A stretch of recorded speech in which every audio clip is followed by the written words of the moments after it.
Hello students, this is Shaheen and in this particular lecture video we are going to discuss another assignment and the subject name is BEVAE 181। ये सारे के सारे bachelor degree programs के लिए available है और ये valid है 1 जनवरी 2024 से 31 दिसंबर 2024 तक के लिए। आप इसमें जो इम्पॉर्टेंट इंस्ट्रक्शन है असाइनमेंट में आप क्या क्या मेंशन करोगे।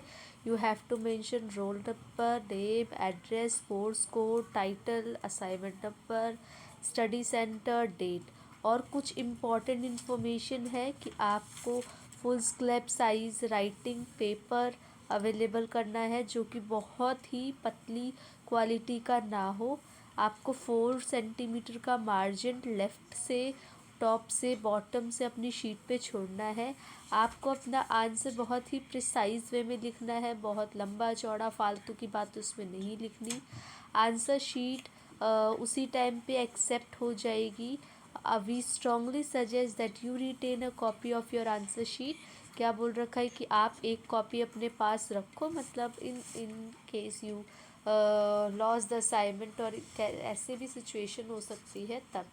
अगर आप 1 जनवरी 2024 से 31 दिसंबर में 2024 में नहीं कर पाते हो then you need to get the assignment for the year, तब आपको 2025 के लिए मिलेगा। 2024 वाला असाइनमेंट ख़त्म हो जाएगा तो आपको ये मेक श्योर करना है कि टाइमली आप अपना असाइनमेंट सबमिट कर दो। और you cannot fill the examination form for this course, आप नहीं सबमिट कर सकते for any kind of inquiry वगैरह के लिए आप इस मेल एड्रेस पे इंफॉर्मेशन के लिए बता सकते हो। क्वेश्चन नंबर 1 कह रहा है ट्यूटर मार्क्ड असाइनमेंट है, ये कोर्स कोड मैं आपको बता चुकी और इन्वायरमेंटल स्टडीज़ का ये टॉपिक रहने वाला है। क्वेश्चन नंबर 1 ऐसे ही 1 क्वेश्चन करके सारे क्वेश्चंस हम अटैम्प्ट करेंगे क्योंकि अटैम्प्ट करने हैं सारे क्वेश्चंस। सस्टेनेबल डेवलपमेंट को हम आइडियल गोल क्यों मानते हैं? अच्छा, सस्टेनेबल डेवलपमेंट का मतलब समझ लो कि सस्टेनेबल डेवलपमेंट का मतलब आज जो डेवलपमेंट कर रहे हैं उससे फ्यूचर के ऊपर इम्पैक्ट कम से कम पड़े। ऐसा ना हो कि आज तो हम कोई भी चीज़ बना रहे हैं लेकिन इन फ्यूचर वो चीज़ें ख़राब हो, पॉल्यूशन हो उनकी वजह से या कोई भी चीज़ पे नुकसान हो सकता है। तो ये स्टेटमेंट जस्टिफाई कर रहा है सूटेबल आर्ग्यूमेंट के साथ, फिर इसको हमें जस्टिफाई करना है। तो स्टार्ट करते हैं आपका टॉपिक। तो जो टॉपिक है वो है सस्टेनेबल डेवलपमेंट के बारे में, आया था ब्रुकलिन रिपोर्ट 1987 में, ठीक है। और इसके अंदर कुछ फ्यूचर जनरेशन की भी नीड्स को फुलफ़िल करने की बात की गई थी। ये कॉन्सेप्ट फ़र्क डालता है इन्वायरमेंटल, सोशल, इकोनॉमिक सिस्टम के ऊपर, जो कि एम्फसाइज करता है कि आपको आज तो सिक्योर करना ही है, जो फ्यूचर है हमारा वो भी सिक्योर करके चलना है। सबसे पहले इसमें इन्वायरमेंटल प्रिजर्वेशन की बात आती है। आप कोई भी चीज़ को ओवर एक्सप्लॉइट मत करो, ठीक है। पॉल्यूशन, आप आज अपनी व्हीकल्स वगैरह जनरेट कर रहे हो या यूज़ कर रहे हो लेकिन उससे इम्पैक्ट पड़ रहा है फ्यूचर के ऊपर, तो वो कहीं ना कहीं दिक्कत वाली चीज़ है। ऐसा ना हो कि आप इस तरीके का नुकसान कर दो जो कि रिवर्सिबल ना हो, उसको फिर दोबारा उस कंडीशन में ना लाया जा सके। सॉइल को आप ख़राब मत करो, पॉल्यूशन ज़्यादा मत फैलाओ, रिवर्स को आप ख़राब मत करो, क्योंकि अगर आप ख़राब करते चले जाओगे तो फिर वहाँ वाली सिचुएशन दोबारा से अपनी कंडीशंस में नहीं आ पाएंगी। क्लाइमेट चेंज मिटिगेशन क्या कहता है? क्लाइमेट चेंज मिटिगेशन कहता है पोजेज अ सिग्निफिकेंट थ्रेट।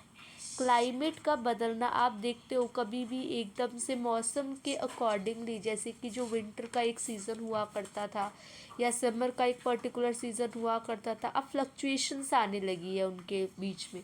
तो ये कह रहे हैं उससे ह्यूमन की सोसाइटी पे बहुत ज़्यादा इम्पैक्ट हुआ है, ग्लेशियर्स वगैरह पिघल रहे हैं, ग्लोबल वार्मिंग इसका रीज़न है, ठीक है। तो अनसस्टेनेबल डेवलपमेंट की वजह से फॉसिल फ्यूल्स और डिफॉरेस्टेशन हो रही है बहुत ज़्यादा, जिसकी वजह से क्लाइमेट बदल रहा है।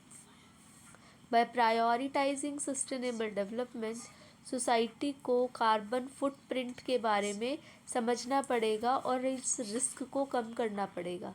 Social equity and inclusion, social equity का मतलब है सोसाइटी के बेसिस पे हमें इक्वालिटी मेंटेन करनी पड़ेगी और जो लोगों के बीच में इनइक्वालिटी है उसको कम करने की कोशिश करनी पड़ेगी, जिससे सोशल जस्टिस हो सके, सस्टेनेबल डेवलपमेंट के एफर्ट्स के ऊपर हम फोकस कर सकें। ठीक है, और सोसाइटी उससे क्या हो, आत्मनिर्भर हो और अपनी डिसीजंस जो कि सोसाइटी के बेनिफिट्स के ऊपर है वो ले सके। Next one is economic prosperity. Economic prosperity का क्या मतलब है, कॉन्ट्रेरी टू द मिसकंसेप्शन की जो सस्टेनेबिलिटी है, कभी कभी लोग ऐसे मान लेते हैं कि सस्टेनेबिलिटी में आप लोग प्रॉफिट नहीं जनरेट कर सकते या इकोनॉमिक प्रोस्पेरिटी नहीं हो सकती, तो ये बिल्कुल ही गलत स्टेटमेंट है, ऐसा कुछ नहीं होता। आप डिफरेंट टाइप की टेक्नोलॉजी को यूज़ करके इको टूरिज्म सोसाइटी और इसकी वजह से भी आप जॉब क्रिएट कर सकते हो, अपनी इकोनॉमी को बढ़ा सकते हो। तो सस्टेनेबल बिजनेस प्रैक्टिस कहीं ना कहीं सोशल रिस्पॉन्सिबिलिटी को भी बढ़ावा देती है, इन्वायरमेंट के ऊपर भी इम्पैक्ट डालती है, कहीं ना कहीं ये कहती है कि हमें जो रिस्क होने वाला है इन फ्यूचर चीज़ों की वजह से, वो रिस्क को भी कम करने की कोशिश करती है। ठीक है, तो that is all about this question, जिसके अंदर हम लोगों ने डिस्कस किए मेन पॉइंट। बाकी आप लोग चैनल को सब्सक्राइब कर दें, शेयर करें, पीडीएफ के लिए कमेंट सेक्शन में मेंशन करें तो मैं टेलीग्राम पे इसका पीडीएफ आपको प्रोवाइड कर दूंगी। बाकी आप लोगों से मिलते हैं नेक्स्ट लेक्चर वीडियो में। Thank you for watching and be happy students.